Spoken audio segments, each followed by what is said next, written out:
Covid తర్వాత బాలీవుడ్‌లో జరిగిన డ్రాస్టిక్ డౌన్‌ఫాల్‌ని పక్కన పెడితే, అక్షయ్ కుమార్ పరిస్థితి చాలా దారుణంగా అయింది. మోర్ థాన్ 12 ఫిల్మ్స్ వస్తే, కేవలం 2 ఫిల్మ్సే హిట్ అయ్యాయి. అండ్ మినిమమ్ ఓపెనింగ్స్ కూడా రావట్లేదు. సూపర్ స్టార్ రేంజ్‌నండి. ఇప్పుడు కనీసం సర్వైవ్ అయినా అవ్వగలడా అని అందరూ అనుకుంటున్నారు. తన ఫిల్మోగ్రఫీలో బ్లాక్ బస్టర్‌గా నిలిచిన 'కేసరికి' సీక్వెల్ 'కేసరి 2' తీశారు. ఈ రోజే థియేటర్స్‌లో రిలీజ్ అయిన 'కేసరి 2' అక్షయ్ కుమార్ గారికి ఆ మోస్ట్ వాంటెడ్ బ్లాక్ బస్టర్ ఇచ్చిందో లేదో తెలుసుకోబోయే ముందు, మీరు మన ఛానల్‌ని సబ్స్క్రైబ్ చేసుకుంటే అందరికంటే ముందు థియేటర్ రిలీజ్ రివ్యూస్ చూసేయొచ్చు. అండ్ ఈ వీడియోకి ఒక 1K లైక్స్ అయితే టార్గెట్ ఇస్తున్నా. కొట్టేయని చెప్తా. Now coming to the story line. 1919 April 13th Indian హిస్టరీలో ఒక బ్లాక్ డేగా మిగిలిపోయిన రోజు. అదే జలియన్ వాలాబాగ్ మ్యాసకర్. ఇది మనందరం చిన్నప్పుడు స్కూల్లో చదువుకునే ఉంటాం. అయితే ఈ ఇన్సిడెంట్ ఏంటి, ఎలా జరిగింది, దీని వెనుకున్న అసలు నిజాల్ని బయటపెట్టిన శ్రీ శంకర్ నాయర్ గారి లైఫ్ స్టోరీ ఏంటి, అప్పటి బ్రిటిష్ రూలింగ్ని ఆయనకు ఎలా కిందకి దించారు అనేది సినిమా చూసి తెలుసుకోవాలి. Now coming to the positives, narrative and execution by Karan Singh Tyagi is excellent. ఈ సినిమా జలియన్ వాలాబాగ్ ఎపిసోడ్తో స్టార్ట్ అవుద్ది. అక్కడే మనకు ఒక క్లారిటీ ఇస్తారు, అసలు ఈ సినిమా దేని చుట్టూ తిరగబోతుంది అని.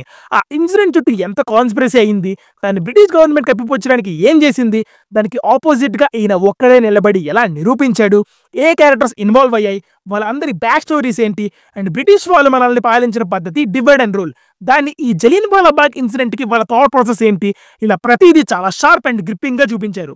అక్షయ్ కుమార్, మాధవన్ అండ్ విలన్ క్యారెక్టర్స్కి బ్యాక్ స్టోరీస్ చూపించడం వల్ల అసలు వాళ్ళ మోటివ్స్ ఏంటి అనేది మనకి చాలా క్లారిటీ వస్తుంది. Court room episodes are excellent అండి.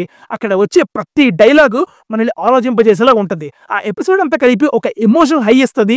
అలాగే కొన్ని సటిల్డ్ హైస్ కూడా ఇస్తారు క్యారెక్టర్స్కి. అది కూడా చాలా బాగా వర్క్ అయింది. డైలాగ్స్ అంటే గుర్తొచ్చింది, ప్రతి డైలాగ్కి మన బ్లడ్ బాయిల్ అయిపోద్ది. అంత బాగా రాసుకున్నారు. అండ్ అలాగే ఆలోచింపజేసేలా కూడా రాసుకున్నారు. మూవీకి biggest plus pre climax to climax episode. ఆ సీన్స్ కి గూస్ బంప్స్ గ్యారంటీ.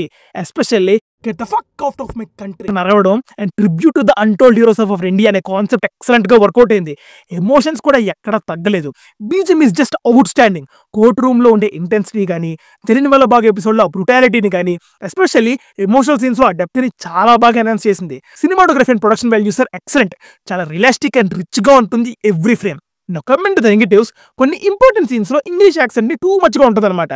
కొంతమందికి ఇంగ్లీష్ యాక్సెంట్ అర్థం కాకపోవచ్చు, ఎస్పెషల్లీ ఆ పోర్షన్స్ లో సబ్ టైటిల్స్ లేకపోవడం వల్ల ప్రాబ్లం అయింది. అండ్ సినిమా చాలా స్లోగా స్టార్ట్ అవుద్ది. First half and second half compare చేసుకుంటే ఫస్ట్ హాఫ్ కొద్దిగా స్లోగా అనిపిస్తుంది. సినిమా అలా ప్రోగ్రెస్ అయ్యే కొద్దీ ఆ పేస్ అందుకుంటుంది. అండ్ ఇంటర్వల్ కాన్ఫ్లిక్ట్ ని ఇంకా బాగా ఎస్టాబ్లిష్ చేసి ఉండాల్సింది అనిపించింది. Comment the performances, Akshay Kumar is just terrific అండి. చాలా రోజుల తర్వాత అక్షయ్ కుమార్ ప్రాణం పెట్టి చేసిన బెస్ట్ రోల్ ఇదని చెప్పొచ్చు. మాధవన్ గారు కూడా ఇంప్రెస్ చేశారు. ఎస్పెషల్లీ కోర్ట్ రూమ్ సీన్స్ లో అయితే మాధవన్ గారు ఇచ్చి పడేశారు. అక్షయ్ కుమార్ గారికి పోటీగా ఎస్పెషల్లీ కోర్ట్ రూమ్ సీన్స్ లో డుబ్బా నేనంటే పర్ఫామ్ చేశారు. అండ్ విలన్ గా చేసిన అతను ఎంత బాగా చేశాడంటే, కళ్ళు ముందు కనిపిస్తే నిజంగా విలన్ అనుకో చంపేస్తామేమో ఆ రేంజ్ పర్ఫార్మెన్స్ ఇచ్చాడు. అండ్ అనన్య పాండే కూడా తనకున్నంత డీసెంట్ పర్ఫార్మెన్స్ ఇచ్చారు. ఓవరాల్ గా చెప్పాలంటే kesari chapter 2 is a tribute to untold heroes of our India. Emotional గా కనెక్ట్ అయితే గూస్ బంప్స్ వచ్చేస్తాయి.